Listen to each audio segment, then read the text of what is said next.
Hello दोस्तों, स्वागत है आपका हमारे यूट्यूब चैनल सबसे अनोखा सेंटर में। हम लोग अध्याय 12 की प्रश्नावली 12.2 को हल कर रहे थे और इस वीडियो में हम प्रश्न 7 को हल करेंगे। तो देखिएगा प्रश्न। एक पतंग 3 भिन्न भिन्न शेडों के कागजों से बनी है। इन्हें आकृति में फर्स्ट, सेकंड और थर्ड से दर्शाया गया है। पतंग का ऊपरी भाग 32 सेंटीमीटर विकर्ण का एक वर्ग है और निचला भाग 6 सेंटीमीटर, 6 सेंटीमीटर और 8 सेंटीमीटर भुजाओं का एक समद्विबाहु त्रिभुज है। ज्ञात कीजिए कि प्रत्येक शेड का कितना कागज प्रयुक्त किया है। ठीक है, देखिएगा जो ये पतंग है ये 3 कागजों से मिलकर के बनी है। ये इसका फर्स्ट पार्ट है, ये इसका सेकंड पार्ट है और ये इसका थर्ड पार्ट है। ठीक है, तीनों भागों में अलग अलग कागजों का प्रयोग किया गया है। हमें क्या बताना है? हमें इन तीनों भागों का क्षेत्रफल बताना है और हमें बताया गया है इस पतंग का ऊपरी भाग यानी कि जो ये बड़ा वाला पार्ट है ये एक 32 सेंटीमीटर विकर्ण का क्या है, एक वर्ग है। और जो निचला भाग है यह एक समद्विबाहु त्रिभुज है और इसकी भुजा 6 सेंटीमीटर, 6 सेंटीमीटर और 8 सेंटीमीटर है। ठीक है, और हम आपको बता दें जो वर्ग होता है उसके विकर्ण परस्पर समद्विभाजित करते हैं, यानी कि जो विकर्ण होते हैं वर्ग में वो एक दूसरे को 2 बराबर पार्ट में बांटते हैं। ठीक है, तो हम कह सकते हैं ये 32 का होगा, ये 32 का होगा। और जो ये 32 का विकर्ण है ये वाला जो 32 सेंटीमीटर का विकर्ण है इस वाले विकर्ण को 2 पार्ट में बांट देगा। एक तो ऊपर का पार्ट, एक निचला पार्ट। और ये दोनों पार्ट कैसे होंगे? बराबर होंगे, चूंकि विकर्ण जो है वर्ग के समद्विभाजित करते हैं परस्पर। ठीक है, तो ऊपर का 16 हो जाएगा और नीचे का भी 16 हो जाएगा। पूरा 32 था तो ऊपर का 16 हो जाएगा, नीचे का 16 हो जाएगा। ठीक है, तो यहाँ पर हमने 16 लिख दिया, यहाँ पर जगह नहीं है, ये भी हमारा 16 का होगा। ठीक है, और ये हमें पता ही है इसकी तीनों भुजाएं। तो अब देखिएगा हम लोग तीनों पार्टों के क्षेत्रफल अलग अलग निकालेंगे। तो पहले हम लोग फर्स्ट पार्ट का क्षेत्रफल निकालते हैं। तो देखिएगा जो ये फर्स्ट पार्ट है, ऊपर का भाग जो है इसका फर्स्ट पार्ट ये त्रिभुज के आकार का है। ठीक है, और इसका हमें आधार पता है और ऊंचाई भी पता है। ठीक है, तो हम क्या करेंगे, इसका क्षेत्रफल निकाल लेंगे। यहाँ पर लिखेंगे फर्स्ट भाग का क्षेत्रफल, फर्स्ट भाग का क्षेत्रफल। अब फर्स्ट भाग हमारा त्रिभुज के आकार का है, सो हम लोग त्रिभुज का क्षेत्रफल लगा देंगे। त्रिभुज का क्षेत्रफल क्या होता है हमारा? 1/2 आधार गुणा ऊंचाई, आधार गुणा ऊंचाई। ठीक है, अब देखिएगा 1/2 और आधार कितना है हमारा? आधार है हमारे पास में 32 सेंटीमीटर, तो यहाँ पर आ जाएगा हमारा 32। और ऊंचाई कितनी है? ऊंचाई हमारी 16 सेंटीमीटर, तो यहाँ पर आ जाएगी हमारी 16। ठीक है, अब हम लोग 2 से देखिएगा यहाँ पर 16 को 32 को काट देंगे, या फिर 16 को भी काट सकते हैं, उससे कोई दिक्कत नहीं है। ठीक है, तो 32 को काटेंगे तो यहाँ पर ये 16 बार में कट जाएगा।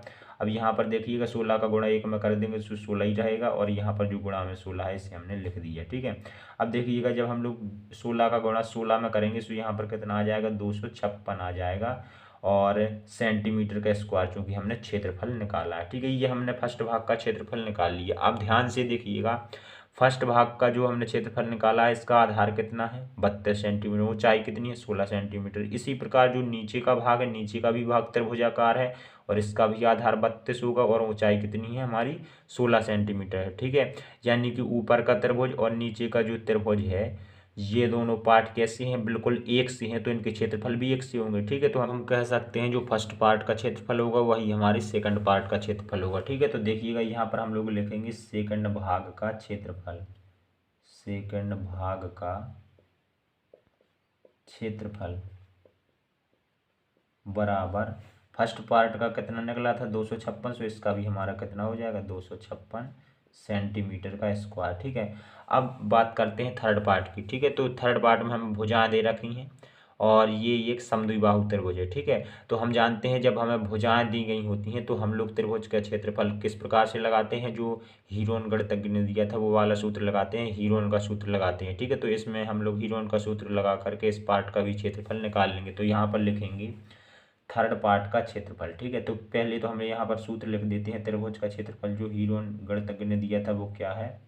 त्रिभुज का क्षेत्रफल बराबर होता है हमारा, हीरोन का सूत्र होता है S, S minus A, S minus B S minus C, ठीक है। इस प्रकार से होता है हमारा ये न्यूटन का सूत्र त्रिभुज के क्षेत्रफल के लिए।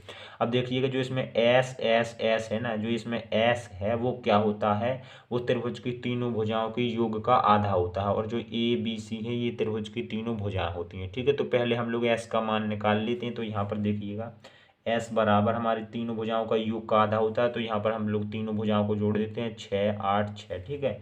तो यहाँ पर देखिएगा 6 + 8 + 6 और आधा होता है, उसमें बटे में 2 लगा देंगे। अब हम इन सभी को जोड़ देंगे, ठीक है। तो इन सभी को जोड़ेंगे, यहाँ पर कितना हो जाएगा, यहाँ पर हो जाएगा हमारा 20, ठीक है। यहाँ पर कितना हो जाएगा हमारा 20 हो जाएगा, बटे में कितना है 2 है, ठीक है, ये 20। इस प्रकार से अब हम लोग 2 से भाग लगा देंगे, सो यहाँ पर आ जाएगा हमारा 10 सेंटीमीटर। ये हमने एस का मान निकाल लिया, एस का मान कितना निकला हमारा 10 सेंटीमीटर, ठीक है। अब देखिएगा हम लोग इस सूत्र में मान रख देंगे, तो यहाँ पर हम लोग लिखेंगे इस थर्ड पार्ट का क्षेत्रफल, ठीक है, थर्ड भाग का क्षेत्रफल। तो यहाँ पर तीसरे भाग का क्षेत्रफल कैसे निकलेगा, इस सूत्र में हम लोग मान रखेंगे। अंडर रूट के अंदर एस है, तो एस का मान हम लोग 10 निकाले हैं, तो यहाँ पर रख देंगे 10। फिर क्या है, एस माइनस ए है, सो 10 माइनस ए का मतलब पहली भुजा, तो पहली भुजा हम कोई भी ले लेते हैं, हम यहाँ पर 6 सेंटीमीटर ले लेते हैं, तो ये हमने 6 सेंटीमीटर ले ली। फिर है हमारा एस माइनस बी, यानी कि 10 माइनस दूसरी भुजा, तो दूसरी भुजा हम 8 सेंटीमीटर ले लेते हैं, ठीक है, कोई भी भुजा ले सकते हैं, उससे कोई दिक्कत नहीं है। फिर हमारा एस माइनस सी, तो 10 माइनस तीसरी भुजा यानी कि 6 सेंटीमीटर, ठीक है, तीसरी भी हमारी 6 ही है ना। तो इस प्रकार से हमने मान रख दिए, ठीक है। अब देखिएगा अब हम लोग क्या करेंगे, अब यहाँ पर इसे आगे हल करेंगे, तो देखिएगा यहाँ पर अंडर रूट के अंदर 10 है, तो हमने 10 लिख दिया, और यहाँ पर गुणा का चिन्ह लगा देंगे कोष्टक को हटा करके, और यहाँ पर 10 में से हम लोग 6 को घटा देंगे, सो यहाँ पर हमारा 4 बचेगा, और यहाँ पर कोष्टक को हटा करके गुणा लगा के 10 में से हम लोग 8 घटा देंगे, सो यहाँ पर 2 बचेगा, और यहाँ पर अभी हमारा 4 बचेगा, ठीक है।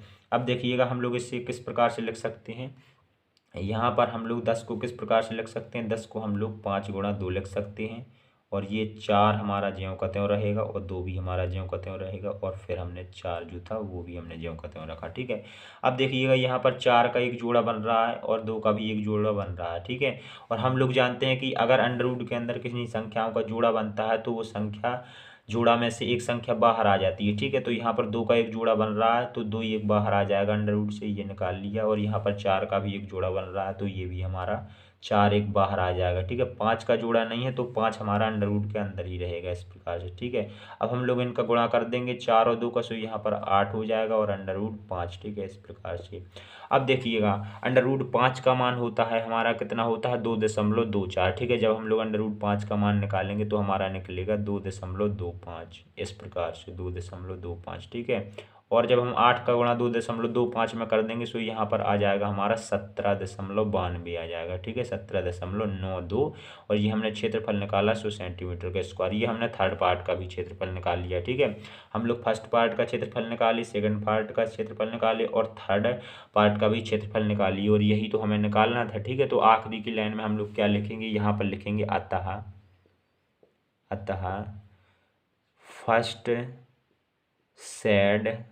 फर्स्ट सेड का, जो प्रश्न ने पूछा था उसी के अनुसार भाषा लिख देते हैं। फर्स्ट सेड का प्रयुक्त कागज, प्रयुक्त किया गया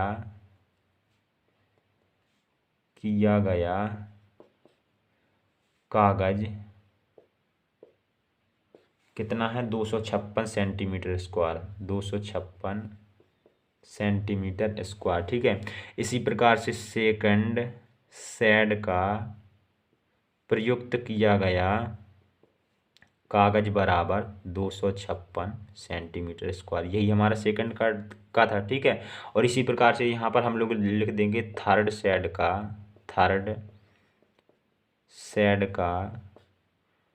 प्रयुक्त किया